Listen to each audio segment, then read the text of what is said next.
Hey, what's up, y'all? I really hope my dick's not in this one. I recorded a full review, and freaking, I guess my legs were up too high, and freaking, I didn't want you guys looking at this the whole time, so I was like, Jesus. So here I am recording the whole thing again. It's Royce the 5'9", Book of Ryan. Uh, Literally a book. I mean, you got pictures of here with him as a young kid, family, all that stuff. Looks like a book, and really it plays like a book. And what do you do with books? You read them from chapter 1 to chapter 30 or whatever the heck it is. Same thing with this album. You listen to it from track 1 to track 20. You don't skip anything. You don't go, randomly from here to there. No, you listen to it in order. And if you didn't listen to an order, you're really doing a disservice to yourself, Royce, Mr. Porter, who's another executive producer on the album. If you watched my Prime 2 review, I had a few complaints about Royce and Premiere on that album. I thought Royce wasn't especially as focused. He kind of swayed away from concepts. He put in too many punchlines in the songs that didn't really make sense of the concept of the songs. But on this one, wow, he is just focus. He sticks to the whole freaking idea of this book, telling us really just chapters of his life that we kind of knew were there, but he actually gives us real stories of how he was affected as a kid with his family and incorporates his current family, his kids in it too. So this is just, this is freaking dope. I'm gonna get right into it.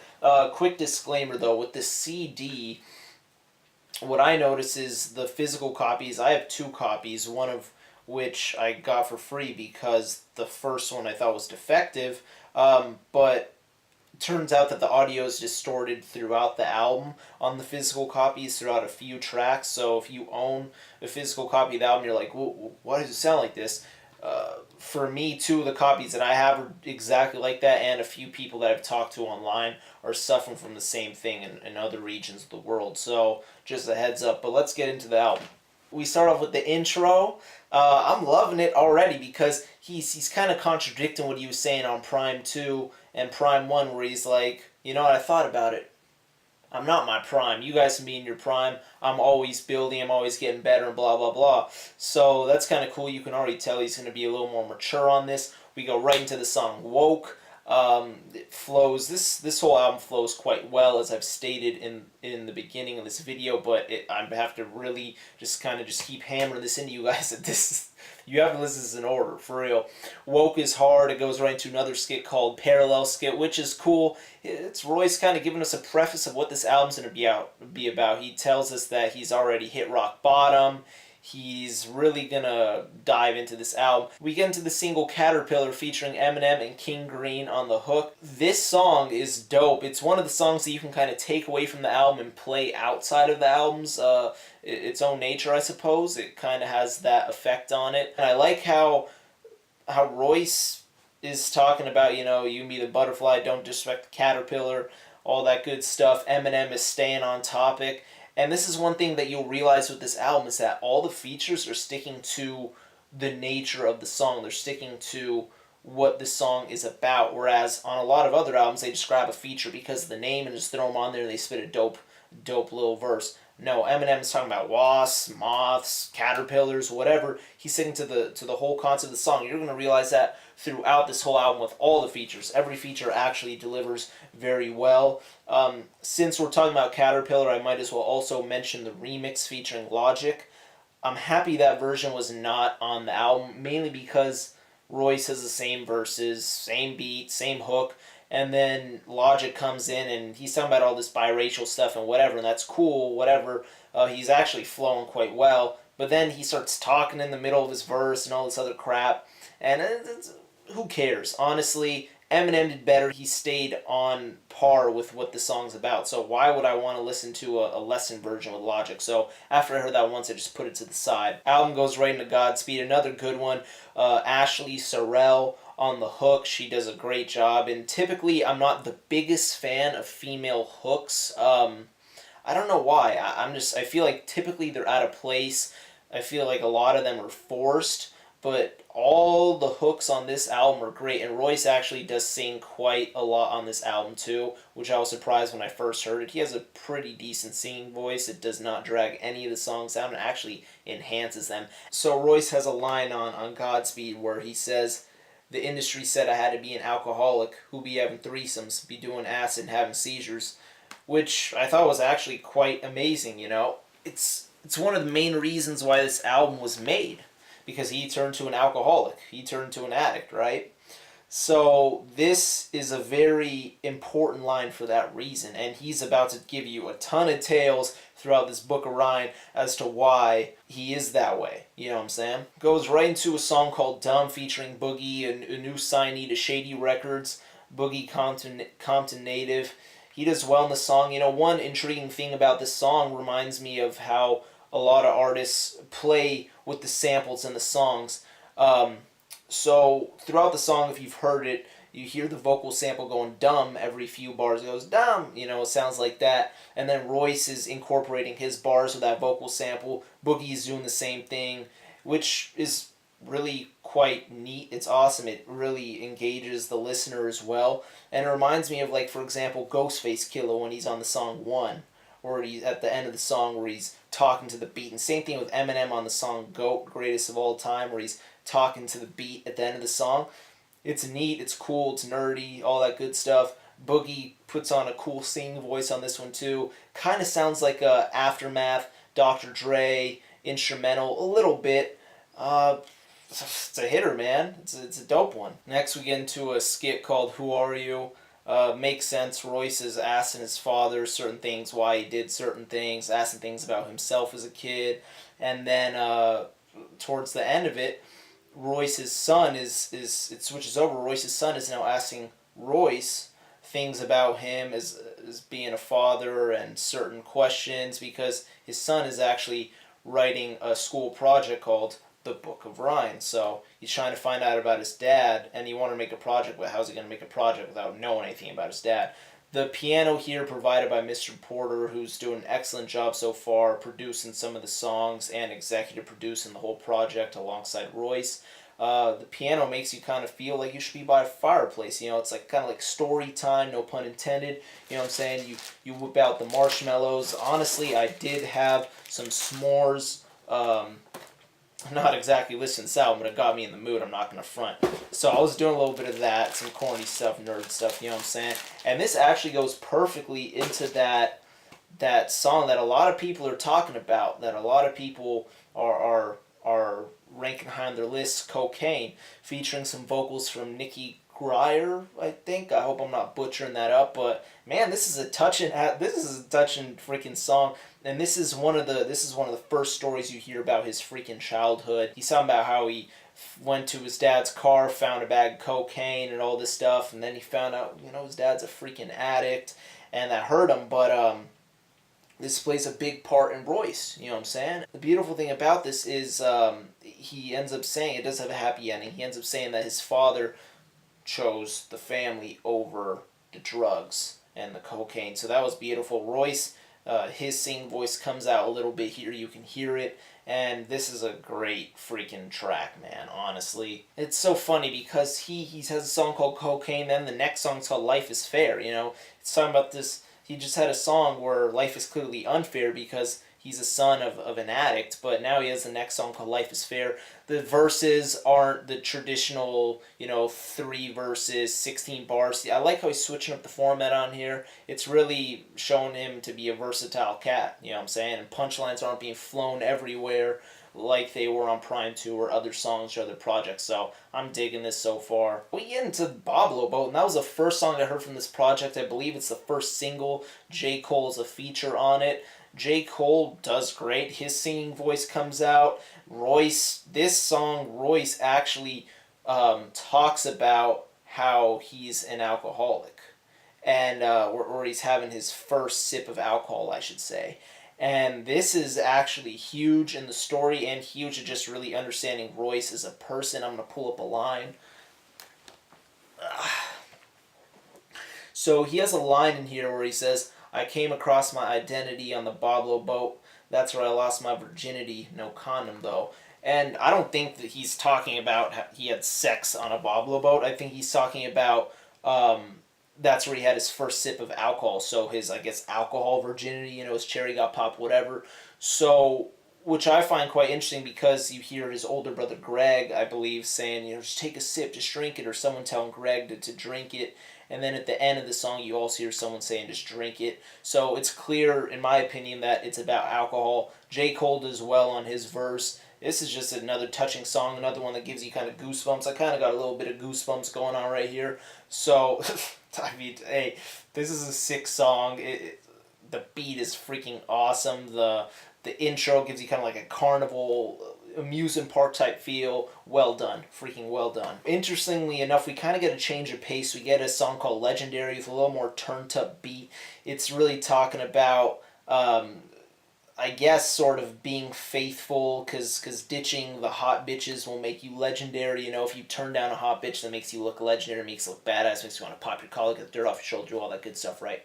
So, it's a bumping beat, good stuff like that. It goes right into Got the Summer on Lock, and you see this lineup, and this is a song that you want to hear the most, right? You got hip hop heavyweights on here. You got Jadakiss, you got Pusha T on the hook. You got this dude named Agent Sasco who also does some vocal stuff, and Fabulous on the last verse. This is a hard one, man. This is another song that you can kind of just take off the album and play in the whip.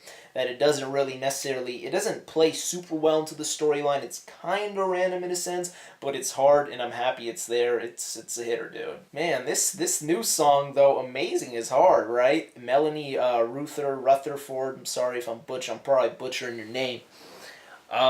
She does well with the singing. Royce is kind of doing like some rapping, some talking in his verses. He switches it up a bit, but it does work. He's talking about as a child, how he always used to have a ball. Him and the ball were kind of like Siamese twins, and then whatever, dude. That just came in my head. They're just connected. That's what I meant to say. He always has the ball by his side. So it's a dope little story about him as a kid. His neighborhoods. He's naming off addresses, things like that. We get into another song with another female singing, Marsha Ambrosius. The song is called Outside. This song I was a little bored at first until Marsha came in, and then I was like, okay, this is actually really good. And then the son in the beginning is asking more questions for a school project. I find this whole son concept, asking his father things and the father telling us graphic and honest stories of his life according to him, is just quite original. I think more rappers and artists should kind of take risks like this. This is very well done. The song Outside, like I said, after Marsha Ambrosius comes in, I think for replay value it jumps up a little bit. And Outside, the second verse is just like directly to his son. That's beautiful. And then he ends it quite funny, saying like, you can't beat me in basketball. I thought that was kind of funny. But, okay, get ready, dude. Power, the next song, Power, in my opinion, I don't know if it can be debated. Everything's debatable, whatever. But this song in my opinion, is clearly the best song on the album. It starts off with okay. I don't even know if there's 3 verses on this song or if it's just one whole big verse, because there's no chorus, but in between each, I suppose, verse, Royce comes in with like a little singing voice. Dude, this is the best story of the album, one of the hardest beats on the album. Boy, wanted to thank you for getting this hitter. Royce is singing at the end, and then the sun comes in at the end. Dude, every verse or whatever is great. I think the last one is especially phenomenal. It shows how Royce's brother, before the skit on the album called Protecting Ryan, it shows how the brother has seen abuse in the family before Royce has, because he was the oldest one, Greg. And he kind of thought his father was kind of like a villain, the big bad wolf, as Royce says in the song. And the dad and the son get into an altercation. The son shows up drunk. This is just, an everyday thing in the Montgomery household. Oh my god, this is a great story. It's sad, but it just shows that sad things make for great entertainment. And I'm just so happy that Royce put this out there, because this probably kind of a hard song to write, because just given all the shit that you're going through in your head, blah, blah, blah, whatever, this is one of the best songs I've heard. this might be the best song of the year. I don't know if I'm going to go and say that, but it's one of the best songs of the year, 100%, and one of the best songs in his catalog. Incredible. And then we get right into that skit, like I was just mentioning a little earlier, called Protecting Orion, how Greg, Royce's older brother, always wanted to protect his younger siblings, and Royce's brother, ends up going to prison, and he's saying, just protect Orion, blah, blah, whatever, and the piano comes back in. I made another s'more, stuff like that. It was pretty tasty, you know what I'm saying? Strong Friend is the next song, Check up on your strong friend. It's another dope song. And really, as we're getting to the close of the album, I've heard this album over 10 times. There's really not a bad song. I've been listening 10 times. No song is like, oh, I want to just get through this already or take it off my playlist. Nah, man, this is quality music. This is great music. It all is fitting the theme. And this is another good song, Suicide is real. So check up on your strong friend. You know what I'm saying? And he names a few famous artists who took their own lives as well. Anything and Everything is kind of interesting song to me because he's not really telling a story about himself. More, he's talking about society and how society affects blacks and his neighborhoods, and he's kind of saying, like, stop putting money in other people's pockets, build our own neighborhoods, make our own stores, put money in our pockets, and all this other stuff, which is kind of funny. It's talking about society, and I think it's a little contradictory to the last song on the album, which I'll get to in a moment. But I do think it is an important message to have out there. Stay Woke, the next song, it's another dope one. I'm not going to get too into it. Ashley Sorrell makes another appearance singing. She does well. The last song is First of the Month. Shout out Bone Thug. I think that this song is interesting because, like I said, Anything and Everything is saying, put money into black businesses and stop putting money into all these other people's pockets and whatever. I think it's interesting because it's called First of the Month, and he's talking about spending money. And he's talking about, buying things. T-Pain's saying he's going to cry in a Ferrari, implying that he's putting money in the Italian companies. I just think it's kind of interesting. The song's still decent. I think it's still good. One kind of gripe I do have with it is because the whole album, it's a book. You know what I'm saying? But this, it doesn't have a skit to conclude the album. It doesn't have any reference to the book. You don't even hear a page flip or nothing like that, where there is that throughout the whole previous parts of the album. So I wonder why the album ended on this note and no real mention from Royce, about the book or the son to conclude. I thought that was kind of random. So that, I guess, is a small little problem I have with it, but it's still a decent closer. Fuck, dude. Honestly, this album, what are we in? We're in May of this year. This album for sure is the best album of the year in my opinion so far. We got a few more months, so we'll see what's gonna be good with that. Royce, honestly, and I've said this before, he's just such a lethal artist. He has so many tools in his cabinet. Pause. That he just knows he can make a good album if he's focused, and he was super focused. He had a concept. He stuck with it for the most part. The interludes really helped. I think Mr. Porter was also in his ear helping him out. There weren't just random punchlines everywhere. Even though he's one of the best punchline artists in the game, I don't want to hear them just randomly here and there, right? I want to hear it in just an Onslaught song, right? Royce just sticks to the themes. He sticks to everything. His singing comes out, and I think his singing is quite fantastic on this album. His rapping is quite fantastic. He's just so clear. You can tell this is a sober dude right here, man. He is just grilling it, right? Artists need to take risks like this. Royce, I hope there's a part 2 to this because, like I said, it was kind of like a cliffhanger with this First of the Month song at the end. I'm hoping for a Book of Ryan part 2, man. Some more stories, some more shit, man. I don't want to make you revisit your father being abusive and all that stuff, being an addict and all this stuff. But shit. And like I said, it flows so well. This is an album that can be made on cassette and played on cassette because that's just what it is. It's an audiobook. And another kind of important thing, Royce is not so much such an ambiguous person anymore after listening to this. You know who he is, or not who he is, but you know a little bit more of who he is because he gives you some background, he gives you some clarity, and you also hear his son's voice, which is dope.